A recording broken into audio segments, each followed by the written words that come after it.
Meta add में अगर आपका भी बजट 15,000 से 25,000 रुपए पर मंथ है तो आ जाओ एक नई मेटा एड स्ट्रेटेजीज बताता हूँ जो आपके बिजनेस के लिए बिल्कुल वर्क करेगी। ये है हमारी 90 डेज मेटा एड स्ट्रेटेजीज, जिसके अंदर हम फर्स्ट मंथ में week 1, week 2, week 3 and week 4 हम यहाँ पर एड क्रिएटिव टेस्ट करने वाले हैं। Reel image, reel image, reel image and reel image. यहाँ पर हमारे पास 8 क्रिएटिव होंगे। इन्फ्लुएंसर रील्स हमारे पास हो सकती है, ये हमारा एक तरीके से टेस्टिंग पर्पज मान लीजिए, या हमारे पास ये एक तरीके से ऑडियंस बेस बनाने के लिए ये फर्स्ट एड हम चलाते हैं। डेली स्पेंड आपको करना है 500 रुपीज़ ओनली जीएसटी। हम मंथ में स्पेंड करने वाले हैं 15,000 पहले महीने के अंदर। इससे क्या होगा, हमें चूज एनी लोकेशन, जो भी आपको लोकेशन चूज करनी है वो कर लीजिए।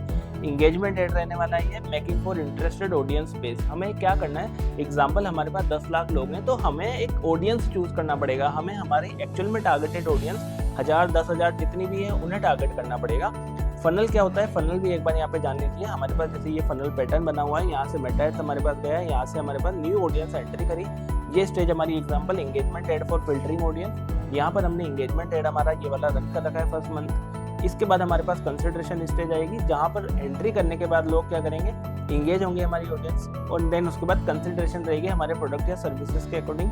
देन जो उसमें से इंटरेस्टेड रहेगा, जो हमारे प्रोडक्ट या सर्विसेज को परचेस करना चाहेगा, वो हमें इंक्वायरी करेगा and then follow up and conversion के थ्रू वो डील डन हो जाएगी। अगर कोई नॉन इंटरेस्टेड रहता है तो वो यहाँ के थ्रू, फनल के थ्रू बाहर निकल जाएगा एंड देन वापस से वो री एंटर करेगा एंड देन वापस से सेम सिस्टम हमारे पास चल जाएगा। फर्स्ट मंथ हमें ओनली 15,000 का एंगेजमेंट एड लगाना है, इसके अलावा और कुछ नहीं। सेकंड, और यहाँ पर हमने एग्जाम्पल बात करी है, 50 लाख ऑडियंस अगर हमारे पास हम लोग चूज करते हैं, ओनली हम स्पेंड 500 रुपये पर डे लगा रहे हैं, तो हमें ओनली 1% के हिसाब से 50,000 एक्चुअल ऑडियंस को देखना है जो हमारे प्रोडक्ट या सर्विसेज में इंटरेस्टेड हो। सेकंड मंथ हमें क्या काम करना है, सेम एंगेजमेंट एड रहेगा बट 500 की जगह हम यहाँ पर बजट कर देंगे 300 रुपये। ये हमें एक फनल को ध्यान में रखना है कि हमें नई ऑडियंस को एंट्री कराना बंद नहीं करना है हर मंथ। हम लोग क्या गलती करते हैं कि हमने एक बार एड लगा दिया लीड जनरेशन का एंड देन 500 रुपीज़ का, विदाउट हम फनल को जाने तो हमारे पास अनक्वालिफाइड लीड्स आती है, रॉन्ग लीड्स आती है, हमारे पास कन्वर्जन नहीं आते हैं, देन हम पिक ऑफ होकर हम क्या करते हैं, एड बंद करके बैठ जाते हैं। 2 दिन 5 दिन का एड लगा दिया हमने, एड बंद कर दिया, उसके बाद कोई रिजल्ट नहीं है। तो हमें ऐसा नहीं करना है, हमें मिनिमम एड को हमें एटलीस्ट 90 डेज चलाना है, तब जाकर हमारे पास कहीं ना कहीं कुछ रिजल्ट आने के चांसेस रहते हैं। इस सिस्टम को हमें बंद नहीं करना है, हमें नई ऑडियंस को हर मंथ इसके अंदर एंट्री करवानी है, तब जाकर नई ऑडियंस हमारे यहाँ पर लास्ट स्टेज तक पहुंचेगी। सेकंड मंथ में हमें क्या करना है, जो एंगेजमेंट एड था उसमें हमने बजट 500 की जगह 300 करना है एंड देन इस एड को हमें कंटिन्यू चलाना है। सेकंड एड यहाँ पर हमारा एक्स्ट्रा एड ऑन होगा, जो नया एड हमारा होगा वो हमारा होगा 500 रुपीज़ पर डे से, जो हमारा होगा एक तरीके से लीड जनरेशन, जिसको हम एक तरीके से रीटारगेटिंग एड भी बोल देते हैं। यहाँ पर हम क्या करने वाले हैं, उन लोगों को टारगेट करेंगे जिन्होंने हमारे डील को, जो हमारे एड है उसको 50% से ज़्यादा देखा हो, हमारी वेबसाइट पे क्लिक करा हो, हमारे प्रोफाइल विजिट किया हो, मीन्स कुल मिलके ये हमसे कहीं ना कहीं ज़्यादा से ज़्यादा इंगेजमेंट हो। यहाँ पर हमने दिखाया था कि 50 लाख लोग अगर हमारे पास आते हैं तो उसमें से हमें ओनली 50K ऑडियंस को चूज करना है जो हमारी एक्चुअल बायर होगी, और उन्हीं पे ओनली हमें रीटारगेटिंग एड स्पेंड करना है। Now focus on only 50K audience and lead generation. Next हमारा सेकंड मंथ का जो बजट रहेगा वो रहेगा 9,000 rupees plus GST engagement ad, 300 रुपये पर डे से, एंड 500 रुपये से पर डे से हमारे पास जो रहेगा वो लीड जनरेशन एड होगा।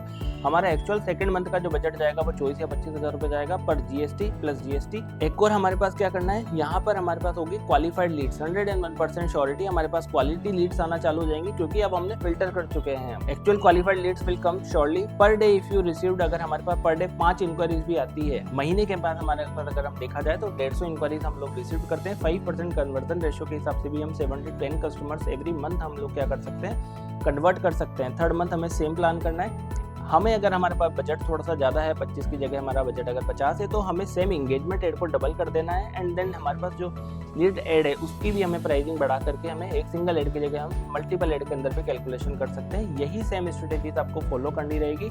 हमें मेनली फोकस इस स्टेज पे करनी है कि हमारा जो नया कस्टमर है वो नया कस्टमर आना बंद नहीं होना चाहिए। हमारी पाइपलाइन के अंदर हमारे पास नया कस्टमर आना बंद नहीं होना चाहिए। लोग आएंगे जाएंगे आएंगे जाएंगे, बट हमारे पास लास्ट इन्वेस्टमेंट इसमें हमारे पास एंट्री करना चाहिए एंड देन हमारे पास कहीं ना कहीं कन्वर्जन रेट हमें मिलेगी। टोटल मिला के हमें इस फनल को भूलना नहीं है, हमें हर मंथ नए कस्टमर्स यहाँ से एंटर करवाने हैं एंड देन हमारे पास 101% श्योरिटी के साथ रिजल्ट आएगा, क्योंकि ये एक फनल सिस्टम है। हम लोग क्या करते हैं, एंगेजमेंट एड को बंद कर देते हैं या अवेयरनेस एड को बंद कर देते हैं, जिससे और डायरेक्टली लीड जनरेशन पे फोकस करते हैं। तो ये नहीं करना है, हमें नए कस्टमर्स को भी लाना है एंड देन लीड जनरेशन के ऊपर काम करना है। सेम थर्ड मंथ यही प्रोसेस है एंड आगे भी सेम प्रोसेस चलता जाएगा। 3 महीने आप प्लान करो, ऑटोमेटिकली आपके पास अच्छे रिजल्ट, क्वालिफाइड लीड्स आने की प्रोबेबिलिटी बढ़ बढ़ती रहेंगी। ऐसी ही मेटा एड्स और डिजिटल मार्केटिंग की वीडियोस के लिए हमें फॉलो करना ना भूलें। Thank you so much.